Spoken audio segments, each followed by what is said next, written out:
Good morning students. The Asian International Senior Secondary School Begu की ओर से आयोजित ऑनलाइन क्लासेस में मैं आपका हार्दिक स्वागत करती हूँ। आज कक्षा 12 विषय हिंदी, जो कि आपकी पाठ्य पुस्तक है सृजन, जिसका द्वितीय पाठ जो है उसके जो पद है उसके बारे में हम पढ़ रहे थे। तो आज जो 5वें नंबर का पद है वह आपके सामने मैं बोर्ड पर लिखूंगी और उसका भावार्थ समझाऊंगी, उसके कठिन शब्दों को मैं आपको साथ के साथ समझाऊंगी। तो सभी अपनी पाठ्य पुस्तक और नोटबुक साथ लेकर बैठेंगे। जो कठिन शब्द और भावार्थ मैं आपको बताती हूँ उसको आप साथ के साथ लिख लेंगे। पद 5वां जो है मैं आपके सामने बोर्ड पर उतार रही हूँ। भ्रमर गीत से चयनित कुछ जो पद है उसमें 5वें नंबर का जो पद है उसके बारे में हम पढ़ रहे आज। पहला उतारेंगे आप। जो 5वें नंबर का पद है वह है निर्गुण कौन देश को वासी, वासी का अर्थ यहाँ पर वासी से लिया जाएगा। मधुकर, मधुकर या उद्धव को कहा गया है। हंसी समुदाय,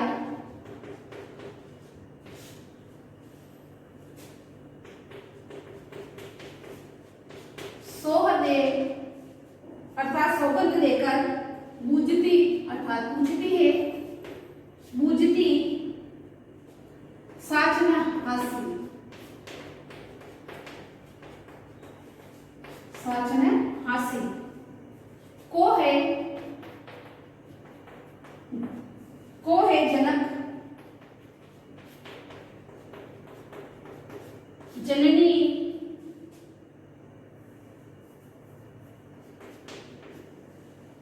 जननी को कहियत, को कहियत,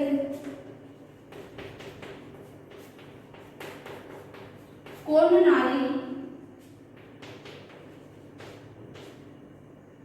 को दासी, केशोवरण, केशोवरण देश है,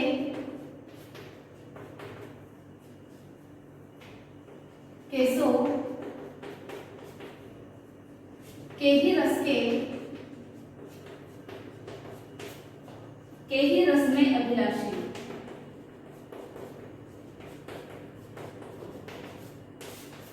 के ही रस में अभिलाषी, पावे को पुनि,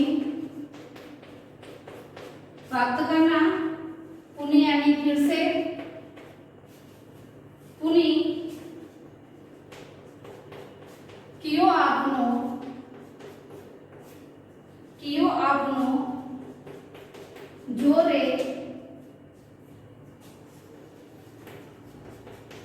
कहे गो गासे, गासे का अर्थ यहाँ पर लिया जाएगा असत्य से। सुनत मौन यानी सुनकर मौन हो गए हैं। हवे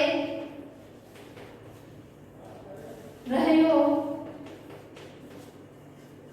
थग्यो, सो सुर, सूरदास जी कह रहे हैं इसमें, सो सुर, सबे मती, नासी, नासी का अर्थ होता है यहाँ पर नष्ट होना। तो प्रस्तुत पद्य जो है वह सूरदास जी के द्वारा रचित है और इसमें गोपियां जो है वह उद्धव को अपने मन की व्यथा कह रही है कि किस प्रकार से उद्धव गोपियों के पास निर्गुण ब्रह्मा का संदेश लेकर आते हैं, जो कि श्री कृष्ण के द्वारा इनको भेजा जाता है। तब गोपियां कह रही हैं उद्धव जी से, वही इस पद में बताया गया है। तो प्रस्तुत पद में गोपियां उद्धव को कहती हैं निर्गुण कौन देश को वासी, वासी का अर्थ यहाँ पर हो जाएगा आपके निवासी, कि हे उद्धव आप जिस निर्गुण ब्रह्मा के लिए हमें कह रहे हैं वो किस देश के निवासी है, अर्थात वो कहाँ पर रहते हैं। मधुकर अर्थात हे उद्धव, मधुकर शब्द उद्धव के लिए आया है कि हे उद्धव हंसी समुझाए, कि आप हमें अच्छी तरह से समझाए। हंसी समुझाए यानी अच्छी तरीके से समझाए या अच्छी तरह से समझाए। सोह है, सोह का अर्थ होता है सौगंध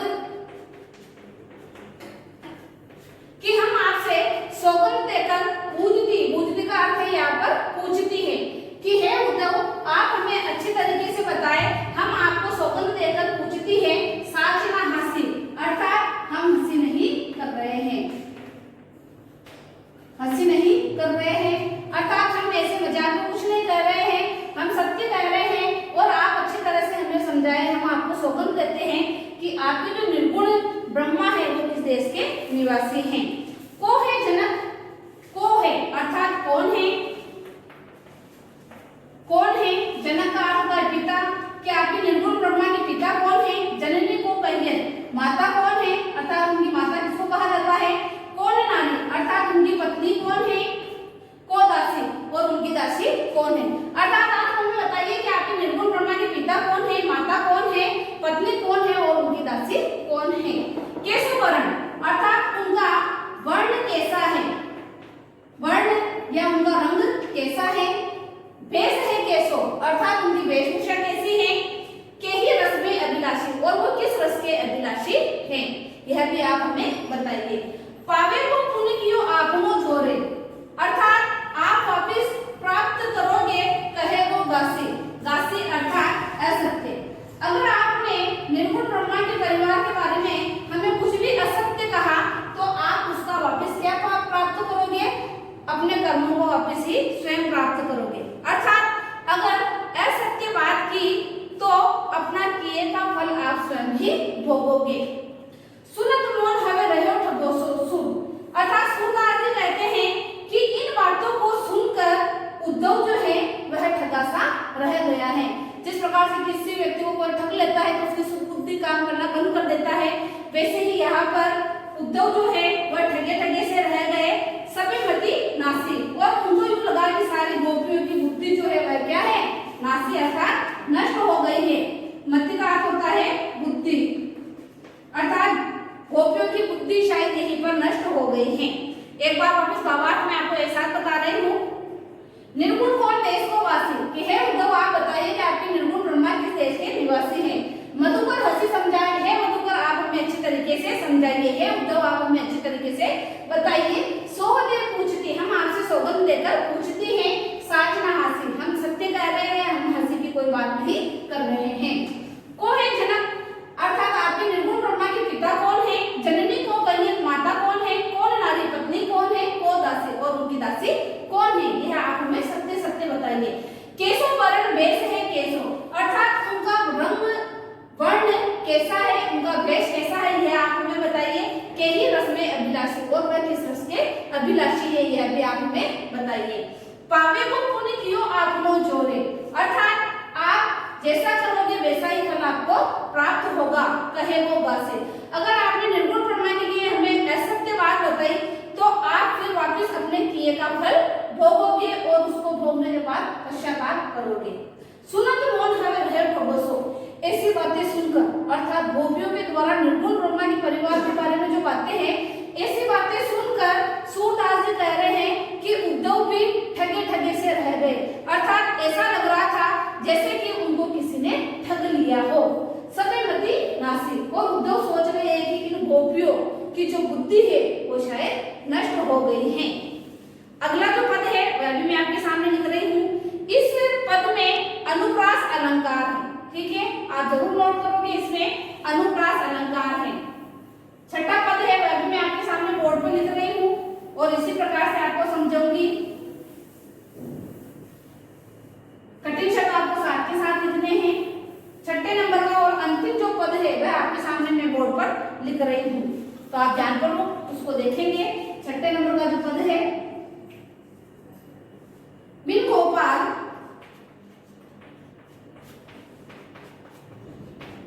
यहाँ गोपाल श्री कृष्ण के लिए आया है।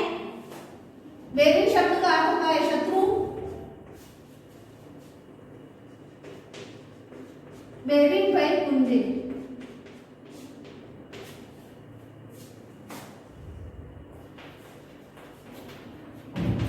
तभी ये लता लगती अति शीतल, लगती अति शीतल,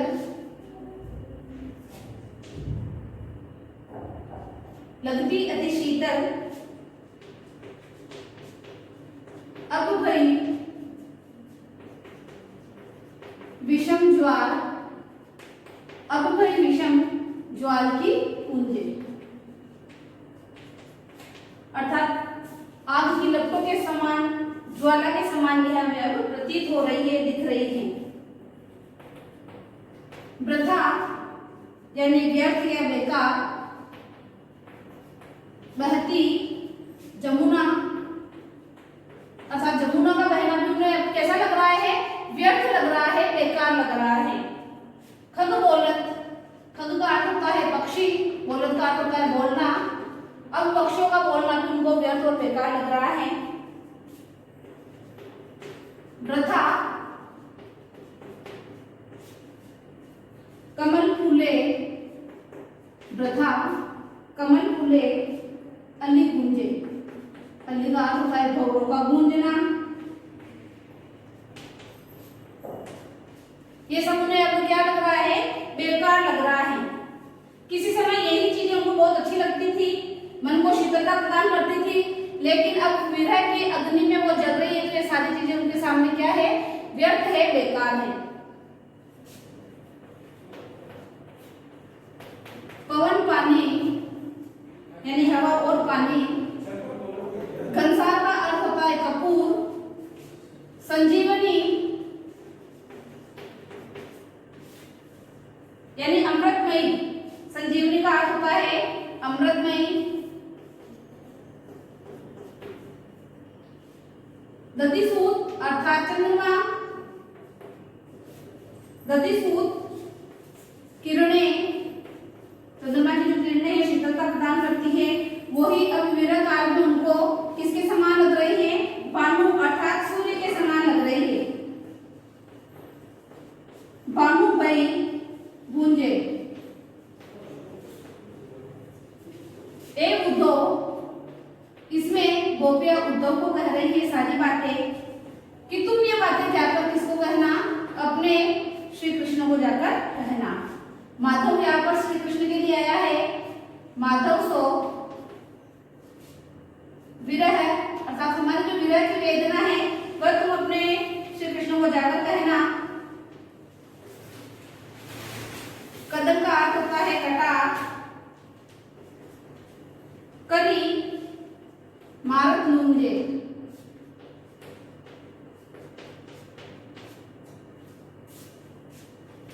सूरदास प्रभु,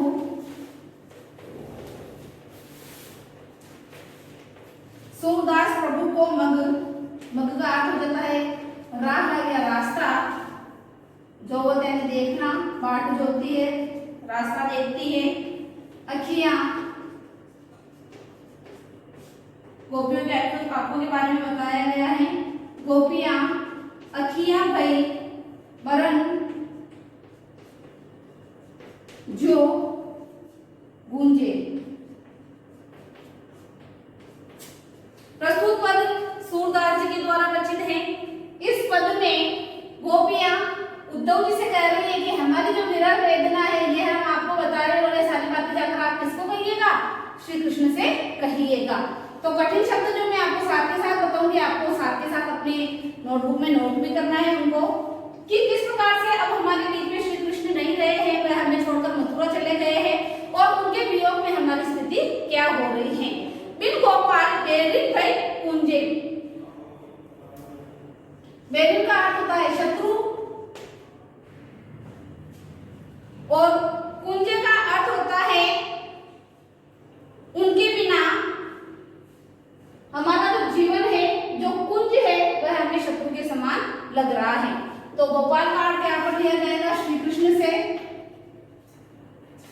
कि हे उद्धव, श्री कृष्ण के बिना, बिन का अर्थ होता है बिना, श्री कृष्ण के बिना यह जो कुंज लताएं वन जो है वह हमें शत्रु के समान प्रतीत हो रहा है।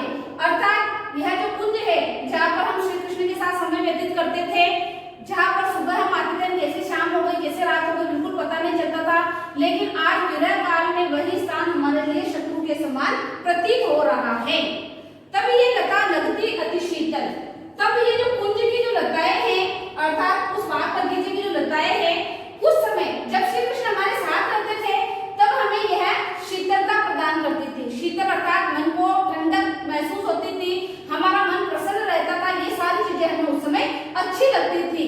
अब भाई विषम ज्वाल की पूंजे, लेकिन अब हमें यह आग की लपटों के, विषम ज्वाल अर्थात आग की लपटों के समान प्रतीत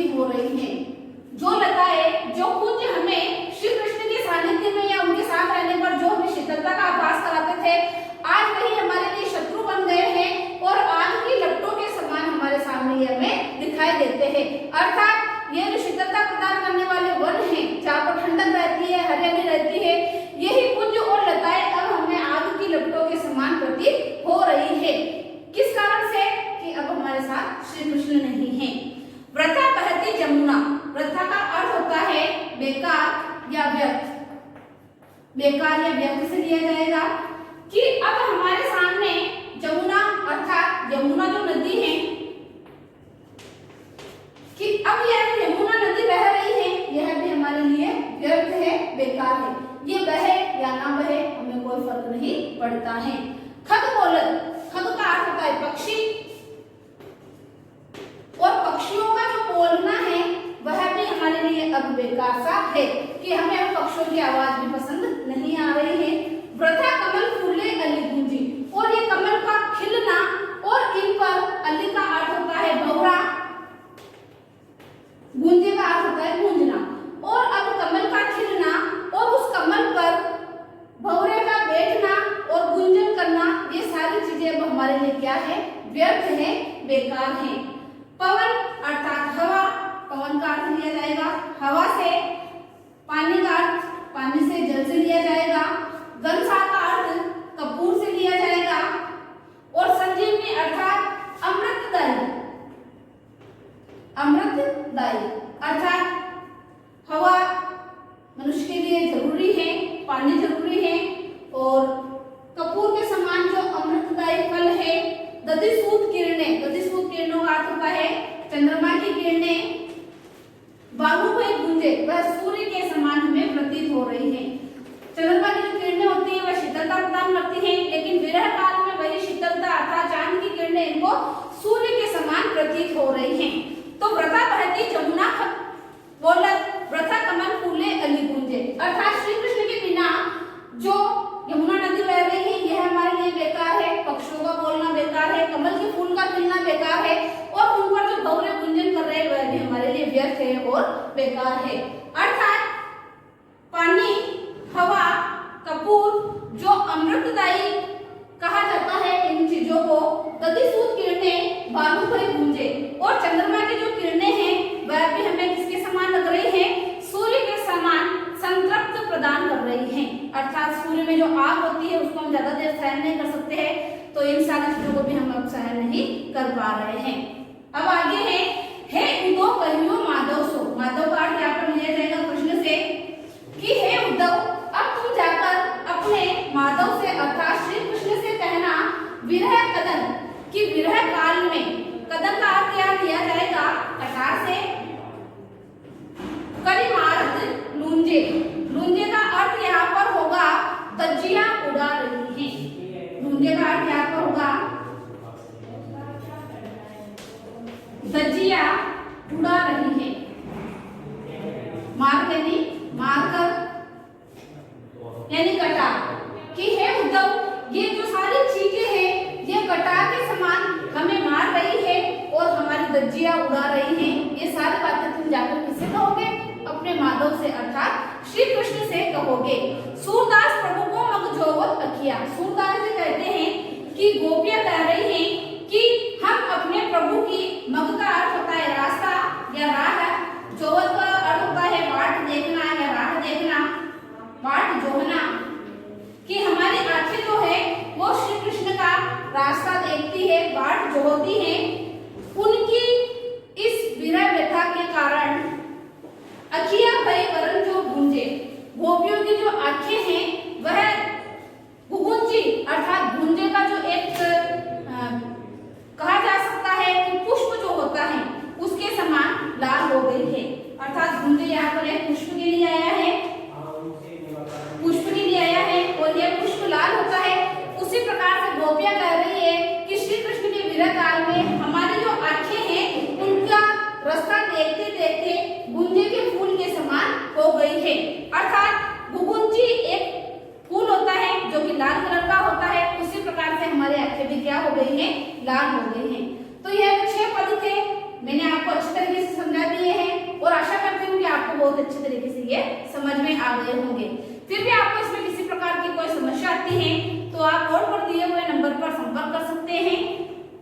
इसमें जो कठिन शब्दार्थ है वह हर शब्दार्थ मैंने आपको बताया है, साथ ही जो वस्तुनिष्ठ प्रश्न है, अतिलोकात्मक प्रश्न है, यह मैं मुख जुबानी आपको बता देती हूँ, आप इनको साथ के साथ नोट कर लीजिएगा।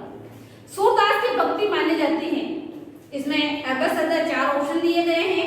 सूरदास की भक्ति मानी जाती है सखा भाव की, दास्य भाव की, माधुर्य भाव की या कांता भाव की। तो सूरदास की भक्ति मानी जाती है, इसमें आप करोगे ए अर्थात सखा भाव की। दूसरा प्रश्न है, सूरदास ने अखियों को भूखी बताया है, प्राकृतिक सौंदर्य की भूखी बताया है, सुरमा लगाने के कारण भूखी बताया है, नींद लेने की वजह से भूखी बताया है या हरिदर्शन की भूखी बताया है। तो इसमें उत्तर आप करोगे द वाला अर्थात हरिदर्शन की भूखी है। गोपियों की जो अखियां हैं वह हरिदर्शन की भूखी हैं। अगला प्रश्न है, उद्धव को गोपियों ने ऐसे कौन से प्रश्न किए कि उद्धव ठगा सा रह गया। आज ही आपके सामने जो 5वें नंबर का है, तो 6ठे नंबर का है, इससे पहले जो मैंने आपको पद बताया है उसमें सारे प्रश्न पूछे गए हैं कि जो गोपियां हैं वह उद्धव से कहती हैं कि आपके जो निर्गुण ब्रह्मा है वह किस देश के निवासी हैं, उनका रंग रूप क्या है, उनके माता कौन है, पिता कौन है, पत्नी कौन है और उनकी दासी कौन है। साथ ही आप यह बताइए हमें कि वो किस रस के अभिलाषी है। जब ऐसे प्रश्न गोपियों के द्वारा उद्धव से किए गए तो उद्धव उस समय क्या रह गया, ठगा ठगा सा रह गया। तो यह आप अच्छी तरीके से लिख सकते हैं इसके अंतर्गत। अगला जो प्रश्न है वह है हारित पक्षी की क्या विशेषता है बताइए। यह पहला नंबर का जो पद है उसी में आया था हारित पक्षी के लिए, और मैंने आपको बताया था कि हारित पक्षी की एक विशेषता यह होती है कि वह अपने जीवन काल में जब तक जिंदा रहता है तब तक अपने पैरों में एक लकड़ी पकड़े हुए रहता है, और जब उसकी मृत्यु होती है तभी उसके पैरों से वह लकड़ी छूटती है। तो यही इसमें हारित पक्षी की विशेषता बताई गई है। आगे प्रश्न है, गोपियों का उद्धव का जो योग संदेश है वह किसके समान लग रहा है। यह भी मैंने आपको पहले ही पद में बताया था कि गोपियों का उद्धव के द्वारा दिया गया निर्गुण ब्रह्मा का जो संदेश है वह कड़वी ककड़ी के समान लग रहा है। जिस प्रकार से कड़वी ककड़ी को हम खाते हैं और कड़वी लगने के कारण उसको थूक देते हैं, अपन ग्रहण नहीं करते हैं, उसी प्रकार से उद्धव के द्वारा निर्गुण ब्रह्मा का जो संदेश गोपियों को दिया गया है, गोपियां भी उसको अपने जीवन में ग्रहण नहीं कर रही है, वह उन्हें कड़वी ककड़ी के समान लग रहा है, निरर्थक लग रहा है, बेकार लग रहा है, व्यर्थ लग रहा है। आगे है, मानव नील बाटते काटे ले जमुना जो पखारे, पंक्ति में कौन सा अलंकार है, परिभाषा लिखिए। तो इस पंक्ति में उत्प्रेक्षा अलंकार है, इसकी परिभाषा मैं आपके सामने बोर्ड पे लिख रही हूँ, आप उसको नोट कर लीजिएगा। सर्वसंग व्याख्या किसी भी पद की आ जाती है तो उसको आप भलीभांति कर सकते हैं। इसमें आप लिखोगे कि उत्प्रेक्षा अलंकार है, और उत्प्रेक्षा अलंकार की जो परिभाषा है वह आपके सामने मैं बोर्ड पे लिख रही हूँ, लिखोगे आप इसमें उत्प्रेक्षा अलंकार। इसकी जो परिभाषा है वह है जब उपमेय में उपमान, जब उपमेय में उपमान से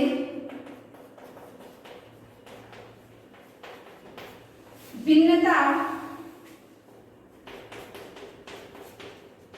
होते हुए भी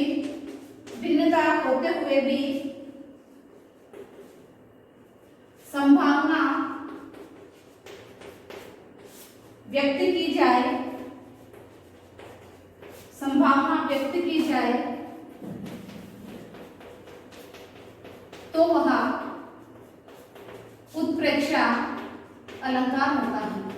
उत्प्रेक्षा अलंकार, यह जब हम व्याकरण पढ़ेंगे तब मैं आपको अलंकार जो आपने पूरा एक पॉइंट टॉपिक दिया हुआ है उसके ऊपर विस्तार से हम चर्चा करेंगे। कि पहले तो ये बताऊंगी कि अलंकार किसे कहते हैं, ठीक है। इसकी व्यक्ति की जाए तो वहां पर कौन सा अलंकार होता है, उत्प्रेक्षा अलंकार होता है। साथ ही यहाँ पर दूसरी वस्तु की संभावना की जाए, दूसरी वस्तु की संभावना की जाए, अर्थात जब उपमेय में उपमान से भिन्नता होते हुए भी संभावना व्यक्त की जाए जाए वहां पर उत्प्रेक्षा अलंकार होता है। आपको एक बहुत ही इजी ट्रिक इसके अंदर का बताती हूँ कि जिससे आप पता लगा सकते हैं कि यहाँ पर उत्प्रेक्षा अलंकार है। जैसे कि किसी भी दोहे में आप लिखोगे इसके लिए कि आप इसकी पहचान किस प्रकार से कर सकते हैं, तो उसमें आप लिखोगे कि किसी भी दोहे में जो मैं शब्द बता रही हूँ अगर वो शब्द उस दोहे के अंतर्गत आ जाते हैं तो उसे पढ़ते ही आप डायरेक्ट बता सकते हो इसमें कौन सा अलंकार है, उत्प्रेक्षा अलंकार है। मनो, मानो, मनो, मानो, जानो, जानू, मानू,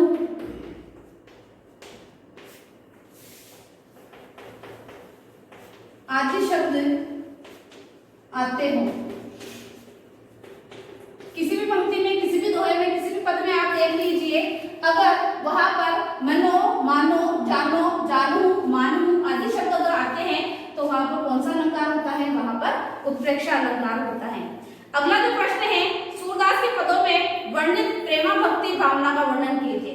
तो सारे पदों को मिलाकर इसमें आपको एक साथ लिखना है, जो कि भावार्थ मैंने आपको बता दिया है, तो इसको आप अच्छी तरीके से कर सकते हैं कि निर्गुण ब्रह्मा का संदेश सुनकर गोपियां कृष्ण के प्रत्युत्तर में क्या करती हैं, क्योंकि वह उनसे क्या करती है, प्रेम करती है। तो प्रेम भक्ति का जो प्रदर्शन है वह इसमें आप अच्छी प्रकार से कर सकते हैं। फिर ये व्याख्यात्मक प्रश्न, अखिया हरि दर्शन सरिता हे सुखी, इसमें सर्वप्रथम व्याख्या और विशेष 3 पॉइंट लिखे जाते हैं। तो पहला जो पॉइंट आएगा उसमें आपको लिखना है कि प्रस्तुत पद जो है हमारी हिंदी की पाठ्य पुस्तक सृजन से लिया गया है और प्रस्तुत पद के रचयिता सूरदास है। फिर उसमें जो जिस भी पद की व्याख्या आती है आप अच्छे तरीके से कर सकते हो। भाषा सरल है, सहज है, स्वाभाविक है, प्रस्तुत पद में ब्रज भाषा का प्रयोग किया गया है और फिर उसमें जो अलंकार आ रहा है उसके बारे में आप लिख सकते हो। तो यह पाठ यहीं पर पूर्ण होता है। मेरे द्वारा दी गई आज की वीडियो आपको बहुत ही अच्छी तरीके से समझ में आ गई होगी। सारे पद जो है वह मैंने अच्छी तरीके से आपको बता दिए, भावार्थ समझा दिया है और अभ्यास जो प्रश्न थे वह भी मौखिक रूप से मैंने करवा दिए हैं। तो सभी बच्चे इन अभ्यास प्रश्नों को अपनी नोटबुक में जरूर करेंगे, यह आपके लिए गृह कार्य है। धन्यवाद।